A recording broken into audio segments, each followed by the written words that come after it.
పోలీసులు మాత్రం చాలా పకడ్బందీగానే కంట్రోల్ చేయడానికి చూశారు. మొదట తాడిపత్రిలో జరిగినటువంటి ఘర్షణలో ఒకళ్ళకొకళ్ళు రెచ్చగొట్టుకునేటటువంటి వ్యవహారాల నుంచి ఎక్కడికెక్కడికో వెళ్ళిపోయినటువంటి వ్యవహారంలో ఓ పక్కన స్థానిక ఎమ్మెల్యే పెద్దారెడ్డిని అవతలకి తీసుకెళ్ళిపోవడం, అట్లాగే జేసీ ప్రభాకర్ రెడ్డిని అవతలకి తీసుకెళ్ళిపోవడం జరిగింది. ఇప్పుడు వాళ్ళు అక్కడి నుంచి జేసీ ప్రభాకర్ రెడ్డిని భారీ భద్రత మధ్య తాడిపత్రిలోని జేసీ దివాకర్ రెడ్డి ఫ్యామిలీ మొత్తాన్ని హైదరాబాద్కి తరలించారు. ఏదైతే ఓ పక్కన కేంద్రంలో కేంద్ర ఎన్నికల సంఘం పిలిచి అడుగుతున్నటువంటి సందర్భంలో ఈలోపు ఈ ప్రక్రియలకు చేపట్టారు.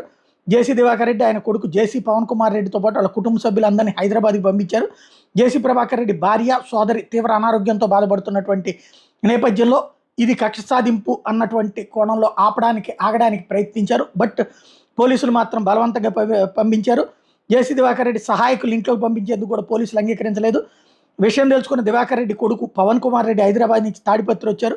పవన్ కూడా ఇంట్లోకి పంపించేందుకు